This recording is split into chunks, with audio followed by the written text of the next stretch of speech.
امریکہ کے صدر ٹرمپ اور جوائنٹ چیفز آف سٹاف کے چیئرمین جنرل ڈین کین کے درمیان ایران سے متعلق ممکنہ جنگ پر اختلاف کی خبریں گردش میں ہیں۔ جنرل کین نے ایران پر حملے کے خطرات کا خدشہ ظاہر کیا ہے، لیکن دوسری طرف صدر ٹرمپ کا یہ کہنا کہ جنگ آسانی سے جیتی جا سکتی ہے، عسکری حکمت عملی کے پیمانے پر یہ ایک بڑا سوالیہ نشان چھوڑتی ہے۔ ٹرمپ ڈیڈ لائن پر ڈیڈ لائن دے رہا ہے، لیکن وہ جنگ مسلط کرنے کے لیے آمادہ نہیں ہو رہا۔ کیا امریکہ واقعی ایران سے خوف زدہ ہے؟ اور اگر امریکہ خوف زدہ ہے تو اس کی وجہ کیا ہے؟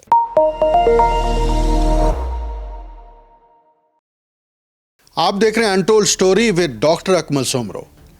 امریکہ کے صدر ٹرمپ اور جوائنٹ چیفز آف سٹاف کے چیئرمین جنرل ڈین کین کے درمیان ایران سے متعلق ممکنہ جنگ پر اختلاف کی خبریں گردش میں ہیں، اور یہ صرف خبریں نہیں ہیں بلکہ یہ پالیسی بحث ہے جو کہ امریکی طاقت کے ایوانوں کے اندر اس وقت گردش میں ہے، اور یہ اس وقت سامنے آئی جب واشنگٹن پوسٹ اور ایکسیوس نے یہ رپورٹ شائع کر دی کہ جنرل کین نے ایران پر حملے کے خطرات، طویل جنگ اور امریکی جانی نقصان کا خدشہ ظاہر کیا ہے۔ تو یہ دراصل امریکی عسکری قیادت کی زمینی حقیقت پسندی کو ظاہر کرتا ہے۔ لیکن دوسری طرف صدر ٹرمپ کا یہ کہنا کہ جنگ آسانی سے جیتی جا سکتی ہے، یہ سیاسی بیان بازی تو ہو سکتی ہے، مگر عسکری حکمت عملی کے پیمانے پر یہ ایک بڑا سوالیہ نشان چھوڑتی ہے۔ یہ سوال اب بنیادی ہو چکا ہے، کیا امریکہ واقعی ایران سے خوف زدہ ہے؟ اور اگر امریکہ خوف زدہ ہے تو اس کی وجہ کیا ہے؟ یہ خوف کسی فوری حملے سے نہیں بلکہ ایران کی جوابی صلاحیت سے جڑا ہوا ہے۔ ایران کی فوجی حکمت عملی روایتی جنگ کے بجائے غیر متوازن جنگ پر مبنی ہے۔ بیلسٹک میزائل اور ڈرون صلاحیت اس جنگ کی بنیادی حکمت عملی کا حصہ ہیں۔ ایران نے گزشتہ برسوں میں اپنی میزائل رینج اور نشانے کی درستگی میں بہت زیادہ اضافہ کیا ہے۔ خلیج میں موجود امریکی اڈے اس کی زد میں ہیں۔ ابنائے ہرمز دنیا کی تیل سپلائی کا بڑا حصہ اسی راستے سے گزرتا ہے۔ ایران اگر اسے غیر مستحکم کرے تو عالمی معیشت ہل سکتی ہے۔ علاقائی اتحادی نیٹ ورک، خاص طور پر لبنان، عراق، شام اور یمن میں ایران کے اثر و رسوخ کا مطلب یہ ہے کہ جنگ صرف ایران تک محدود نہیں رہے گی بلکہ پورا خطہ لپیٹ میں آ سکتا ہے۔ جنرل کین کی تشویش اسی نقطے پر ہے۔ امریکہ افغانستان اور عراق کے تجربات سے گزر چکا ہے۔ ایک اور طویل مشرق وسطیٰ کی جنگ امریکی معیشت اور سیاست دونوں کو ہلا سکتی ہے، اور یہی وجہ ہے کہ امریکی اسٹیبلشمنٹ کے ساتھ ساتھ جو پینٹاگون ہے، جس کے پاس عسکری اسٹریٹجی بنانے کی ذمہ داری ہے، اس کے جرنیل نے صدر ٹرمپ سے گزشتہ ہفتے بڑی تفصیلی بحث کی تھی، اور یہ بحث کے دوران اس پورے جنگ کے خد و خال پیش کیے گئے تھے، اور اسی سے متعلق ابھی واشنگٹن پوسٹ نے یہ رپورٹ نشر کی ہے اور اس کو ری بٹل کیا ہے امریکی صدر ٹرمپ نے اپنے سوشل میڈیا ٹروتھ اکاؤنٹ کے اوپر، اور وہاں پر آ کے نہ صرف اس کا انکار کیا ہے بلکہ آخر میں یہ بھی کہا ہے کہ وہ اب بھی چاہتے ہیں کہ جنگ نہ ہو، لیکن اگر پیس ڈائیلاگ اپنا نتیجہ پیدا نہیں کر پائیں گے تو پھر انہیں یہ فیصلہ کرنا پڑے گا۔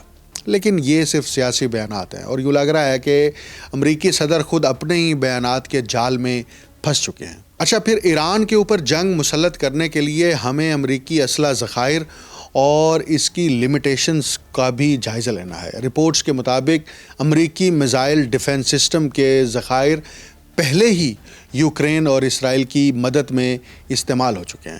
ان کا مطلب یہ ہوا کہ امریکہ بیک وقت تین بڑے یعنی یوکرین، اسرائیل اور ایران، ان تینوں محاذوں کو سنبھالنے کی مکمل صلاحیت میں دباؤ محسوس کر سکتا ہے۔ یہ وہ پہلو ہے جس نے امریکی عسکری قیادت کو محتاط بنا دیا ہے۔ جنگ صرف جیتنے کا سوال نہیں بلکہ وسائل، وقت اور اتحادیوں کی دستیابی کا بھی معاملہ ہے، اور ہمیں یہ سوچنا پڑے گا کہ اتحادی آخر امریکہ کا ساتھ کیوں نہیں دے رہے.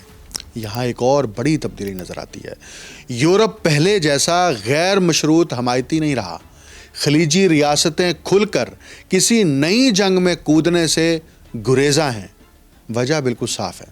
خطے میں عدم استحکام براہ راست ان کی معیشت پر اثر انداز ہوگا. اس لیے خلیجی ممالک اور علاقائی طاقتیں وہ اس جنگ کی مخالفت کر رہی ہیں اور امریکہ کو حتیٰ کہ اپنی فضائی اور زمینی حدود استعمال کرنے کی پوری اجازت بھی دینے کو تیار نہیں ہے. دوسری طرف چین اور روس کے ساتھ اس علاقے کے ممالک کے جو بڑھتے ہوئے تعلقات ہیں انہیں متوازن پالیسی اختیار کرنے پر مجبور کر رہے ہیں. عالمی رائے عامہ بغیر کسی اشتعال کے ایران پر حملے کو بین الاقوامی قانون کی خلاف ورزی سمجھ رہی ہے. اب یہ پہلی بار ایسا ہو رہا ہے کہ 2003 میں جب عراق پر حملہ کرنا تھا تو امریکہ نے پورا ایک نیریٹو تشکیل دیا تھا، ایک جنگی ماحول بنایا تھا، اور اس جنگی ماحول کے اندر امریکہ کو 47 ممالک کے اتحاد کی حمایت حاصل تھی. لیکن اب ایسا نہیں ہے. وسیع پیمانے پر جو ٹرمپ ہے وہ اپنا نیریٹو، جنگی نیریٹو قائم کرنے میں ناکام نظر آ رہے ہیں. اور چین اور روس کا اس خطے میں جو اثر و رسوخ پیدا ہوا ہے، جس کی ایک مثال میں نے اپنے بے شمار پروگرامز میں بار بار دی ہے، آج میں پھر دہراؤں گا کہ سعودی عرب اور ایران کے درمیان جو پراکسیز تھیں، ان دونوں ممالک کے درمیان جو تنازعات تھے اور کھچاؤ تھا اور ایک دوسرے کے ساتھ سرکاری تعلقات منقطع تھے، ان دونوں ممالک کے درمیان چین نے سہولت کاری کر کے صلح صفائی کرائی تھی. اور یہ واضح کرتا ہے کہ مشرق وسطیٰ کے اندر چین بھی ایک اب بڑا کھلاڑی بن چکا ہے. آج ایران جو ہے وہ تنہا نہیں ہے. چین ایران کا سب سے بڑا تجارتی شراکت دار ہے اور توانائی کی منڈی میں اس کی دلچسپی براہ راست جڑی ہوئی ہے. چین کی معاشی طاقت اور سفارتی اثر و رسوخ امریکہ کے لیے ایک بڑی رکاوٹ ہے. روس تو پہلے ہی یوکرین جنگ میں امریکہ کے مد مقابل کھڑا ہے. امریکی امداد کے باوجود، چاہے وہ اسلحے کی صورت میں ہو، ڈالرز کی صورت میں ہو، یورپی امداد کے باوجود روس کو شکست نہیں ہو سکی. اور روس نے یہ ثابت کر دیا ہے کہ وہ اکیلا تنہا امریکہ اور یورپی ممالک کی طاقت کے سامنے کھڑا ہے. اس لیے یوکرین جنگ میں اب وہی مطالبات جو روسی صدر کی جانب سے رکھے گئے، چاہے وہ ڈون باس کی رشیا کے ساتھ انٹیگریشن ہو، یا چاہے جن علاقوں میں رشین فورسز موجود ہیں وہ علاقے روس کے حوالے کرنے کا معاملہ ہو، یا یوکرین کے بارڈر کے اوپر جا کر اور پولینڈ کے بارڈر کے اوپر جا کر نیٹو کے فورسز کے جو ملٹری انسٹالیشن ہے اس کی مخالفت کا معاملہ ہو. تو رشیا اس سارے معاملات کے اندر ایک بھاری پلڑا رکھے ہوئے ہے. روس اور ایران کے درمیان جو دفاعی ٹیکنالوجی ہے اس کا تعاون بھی بڑھ چکا ہے. میں نے ابھی کل بھی ایک پروگرام کیا تھا جس میں ایک نیا معاہدہ ہوا تھا، وہ تفصیلات اس پروگرام میں آپ دیکھ سکتے ہیں. اور یہ واضح کر رہا ہے کہ رشیا مشرق وسطیٰ کے اندر اب صرف امریکہ کو اکیلا سپر پاور کی طرح ٹریٹ کرنے کی اجازت نہیں دے رہا، اور اس کے ساتھ چین بھی کھڑا ہے. اگر امریکہ ایران پر حملہ کرتا ہے تو یہ تنازع ایک بڑے جغرافیائی پولیٹیکل بلاک کی شکل اختیار کر سکتا ہے. یعنی اب معاملہ صرف واشنگٹن اور تہران کے درمیان نہیں رہا، بلکہ عالمی طاقتوں کے توازن سے جڑا ہوا ہے. اور ابھی یہ جو امریکی جرنیل سے متعلق جو خبر نشر ہوئی ہے اور رپورٹ شائع ہوئی ہے وہ یہی بتا رہی ہے کہ امریکہ کے خدشات ہیں بہت سارے، اور خدشات کی وجوہات میں یہ مین فیکٹرز ہیں. تجزیہ کاروں کا یہ بھی کہنا ہے کہ واشنگٹن کے ایران سے متعلق سخت مطالبات، یعنی جوہری افزودگی کی مکمل بندش، بیلسٹک میزائل پروگرام کا خاتمہ اور علاقائی گروہوں کی حمایت ترک کرنا زیادہ تر اسرائیلی سیکیورٹی ترجیحات سے منسلک ہیں. یہی وجہ ہے کہ ایران اسے اپنی خود مختاری پر حملہ سمجھتا ہے. ایران مذاکرات کی بات تو کرتا ہے مگر غیر مشروط سرنڈر کو قبول کرنے کے لیے تیار نہیں ہے. اب یہی اصل سوال ہے کہ جنگ یا دباؤ کی حکمت عملی میں سے کس اسٹریٹجی کو امریکہ اب آگے بڑھائے گا. حقیقت یہ ہے کہ امریکہ فوری جنگ شاید اب نہیں چاہتا، مگر مسلسل دباؤ کی حکمت عملی ضرور اختیار کرنا چاہ رہا ہے، اور اس کے ساتھ ہی دباؤ کی حکمت عملی میں اقتصادی پابندیاں ہیں، عسکری طاقت کا مظاہرہ ہے اور سفارتی تنہائی پیدا کرنے کی کوشش ہے، جو گزشتہ 50 برس سے امریکی فورن پالیسی کا حصہ ہے۔ ایران کے جتنے بھی داخلی معاشی مسائل ہیں، اس کی بڑی کاز اور ریزن وہ امریکہ خود ہے۔ امریکہ نے ایران کو دنیا سے کاٹا، تجارت کے اعتبار سے، سفارتکاری کے اعتبار سے، یورپی ممالک کا دباؤ بڑھایا اور ان کو سفارتی تنہائی کا شکار کرنے کے بعد اس کی معیشت کو اتنا کمزور کر دیا کہ آج ایرانی ریال جو ہے وہ ہمیں بہت زیادہ کمزور دکھائی دیتا ہے۔ اب بات یہ ہے کہ یہ سب جو امریکہ کرنا چاہتا ہے وہ ایران کو مذاکرات کی میز پر کمزور پوزیشن میں لانے کے لیے کر رہا ہے، لیکن ایران اس کی پرواہ نہیں کر رہا۔ ایران نہ دھمکیوں کی پرواہ کر رہا ہے، نہ جنگی بحری بیڑوں کی پرواہ کر رہا ہے، نہ نئی سینکشنز کی پرواہ کر رہا ہے، نہ ہی سفارتی آئسولیشن کی پرواہ کر رہا ہے۔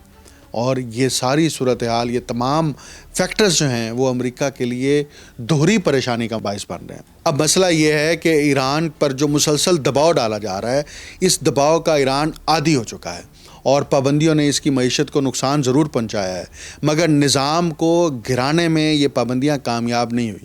جنرل ڈین کین کا محتاط رویہ دراصل امریکی عسکری سوچ میں موجود اس حقیقت پسندی کی علامت ہے کہ ایران کے خلاف جنگ آسان نہیں ہوگی۔ امریکہ کو خوف ایران کی موجودہ طاقت سے کم اور ایک طویل غیر یقینی اور مہنگی جنگ سے زیادہ خوف ہے۔ اتحادی مکمل ساتھ دینے کے لیے تیار نہیں ہے۔ چین اور روس ایک نئے عالمی بلاک کی صورت میں کھڑے ہیں۔ یہ سارا منظرنامہ اس بات کی نشاندہی کرتا ہے کہ دنیا اب یونی پولر نہیں رہی۔